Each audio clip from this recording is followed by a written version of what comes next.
and welcome back to another Sunday reading vlog. It's June 7th today and I just got done filming. I just did a video talking about books to read for Pride Month. I've got my little rainbow headband on, feeling cute. I've got some like these really cute rainbow heart earrings if you can see them there. Adorable, love them. Anyways, updates for right now. I am reading one book for sure and tentatively reading a second. The one that I'm actually planning on reading right now is Something to Talk About by Meryl Wilsner.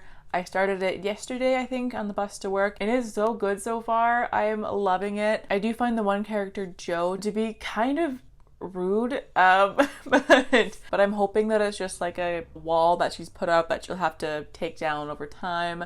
That would be rad, but for right now, she's kind of bitchy. So, but otherwise, I love the writing style. I'm listening to the audiobook while on my commute to and from work, and the voice actors are fantastic. It's dual perspective, so each character has their own voice, which is really nice. I love when audiobooks do that. Oh, and if you don't know, this book is about an actress slash producer who's photographed making her assistant laugh on the red carpet, and rumors start to fly that the two are dating. And of course, they're denying it, but they do start to fall for each other over time. I've heard that this is a very slow burn romance, which I love, so I'm not mad about that. Like, that's always my biggest problem with adult romances, is that the main couple gets together too quickly, but apparently they don't even have their first kiss until like 85% of the way through the book, so I am fine with that. That's okay with me. I love a good slow burn romance. Just take your time. It'll be great. Oh, can't wait for it. But yeah, so I'm loving that one so far. And then I'm also tentatively reading Bonds of Brass by Emily Skrutskie. I really want to read this book because like Emily Skrutskie is in my top 4 favorite authors of all time. But I'm not in the mood to read an ebook right now, and it's due back at the library in like 5 days. So I'm not sure if I'll finish it in time. I want to read it, I just don't want to read it as an ebook, but the hardcover is like $37 Canadian, which is wild. They're normally around 25, so I'm not sure why this one is marked so high. Normally, Emily's books would be an auto buy for me, but that's a bit steep for a book, so I'm waiting for it to go down in price before I buy it. But I also really want to read it right now, so we'll see what happens. I'll keep like plucking away at it and see how far I get through in the next few days, but my priority right now is definitely going to be the other one that I'm reading, which, because of my stutter, the title of that book is so hard for me to be able to say. Oh my god, it's driving me nuts. This is going to be a very fun reading vlog and monthly wrap up and maybe a review, who knows, where of just me struggling to say something to talk about. I cannot frickin' say it. Having a stutter sucks. Anyways, those are my updates right now, so I will catch you guys shortly. Bye. Hey guys, it's Wednesday and I have to leave for work in like 10 minutes, so I have to do this really quickly. But yesterday morning I finished Something to Talk About by Meryl Wilsner. Oh my god. Oh my god, it was so good. It was so good. I can't. It was amazing. Oh my gosh. This book just, I am shook. I am just beyond words, truly, clearly. It was just wonderful. It was almost perfect. I gave it a 4.5. On Compile, it was like 0.2 points away from being a 5-star. It was just, I'm in love. I'm so in love with it. The only reason that I got a bit less than 5 stars is because it had a trope that I really don't like, and that's miscommunication. I can't stand when the love interests are fighting and like things are tense and awkward, and like all of their problems would be solved if they just used their words like adults and had a conversation. And that happened for like a pretty good chunk of the book in this one, and that drove me nuts. But like, it wasn't like the main part of the book. I do love pining, so I love like miscommunication when it's just pining, but when they're not talking leads them to have arguments or for things to be tense, I don't like that. So like, all the beautiful pining was wonderful. I love that. This was such a slow burn. It was literally over the course of a year, and like, that's perfect. I don't like insta love. I like when characters really take their time to get to know each other, and like they know each other like the back of their hand before they even get together. Adore that, and this book gave me that, and I'm so happy about it. This was so good.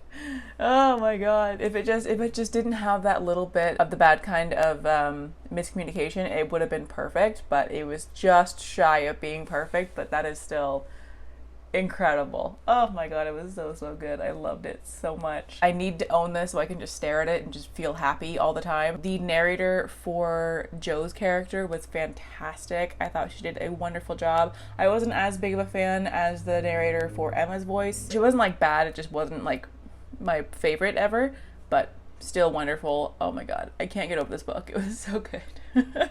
And then this morning I started reading The House in the Cerulean Sea by TJ Klune, and so far it's really cute. Oh my gosh. I'm also reading the audiobook for it because I commute to work, so it's really good to have audiobooks. I love the voice of it. The character just seems so charming and lovable, but like in this really like nerdy way, and I'm so here for it. I'm in love with him already. And he's like just getting to the island, like seeing the ocean for the first time, and he brought his cat with him because he had no one to take care of her, and like he's just a cinnamon roll, and I can't wait to read more of this. I'm about to leave for work, so I'll have like a half an hour on the bus to just enjoy this, and I can't wait for it. But I do have to leave before I miss my bus, so I'll catch you guys later.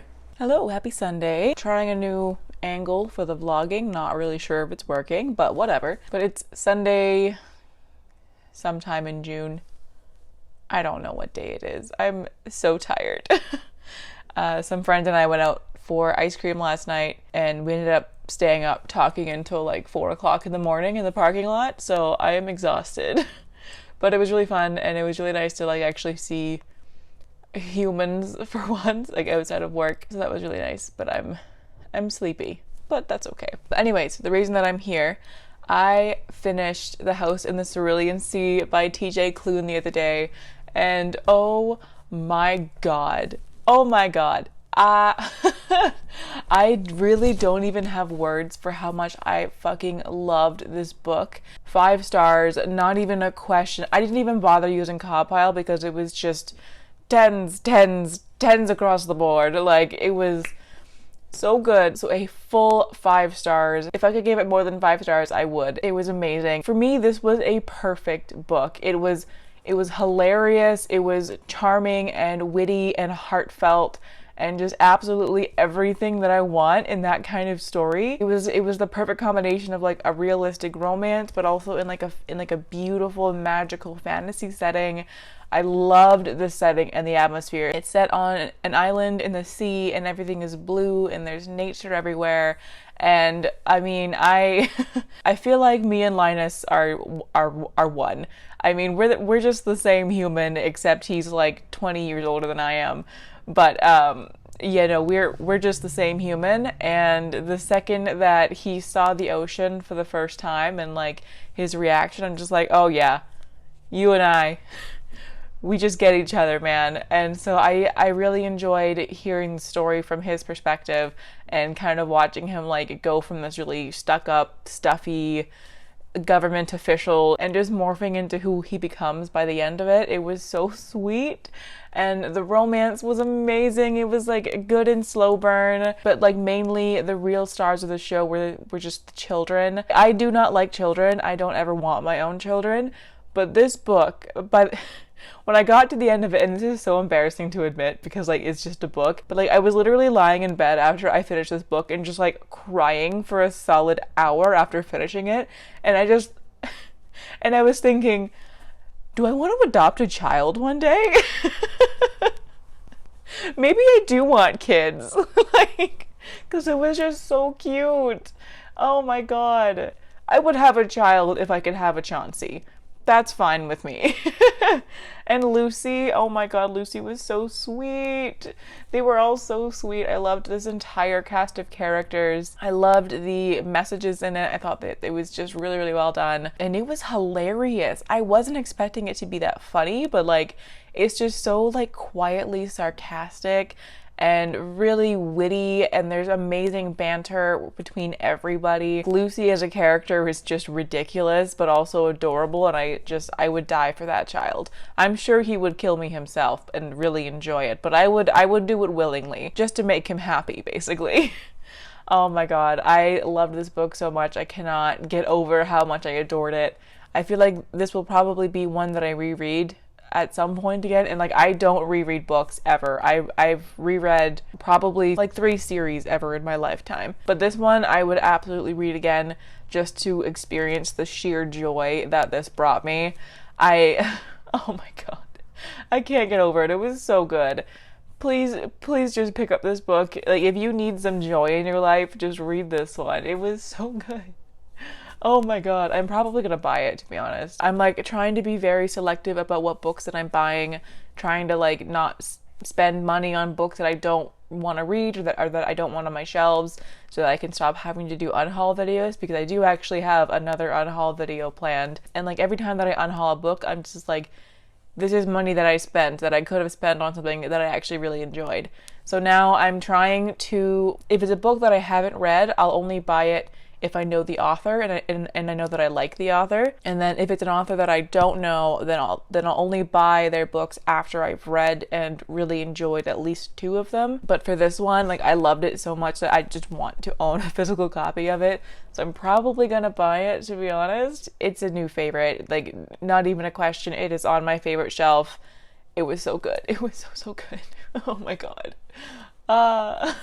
I do recommend listening to the audiobook because that narrator did an amazing job. He gave every single character kind of their own voice, and that made me fall in love with him so much more, especially like Chauncey, because his voice was just so ridiculous and it suited him perfectly. So definitely recommend this book in any format, but especially in audio. Oh my god, my heart feels so full. I loved this book, and I'm gonna stop babbling about it now because I'm at 9 minutes and I'm still talking about how much I've loved this book. Just read it. Please read it. It's so good. Okay, but I'm going to stop there, and I'm also going to wrap up this vlog. I haven't picked up a new book yet. I'm probably going to by the end of the night, but I'll save that for the start of next week's vlog. So for now, that'll be all for this week. Thanks so much for watching. I hope you've all had a fantastic week, and I will catch you all soon. Bye!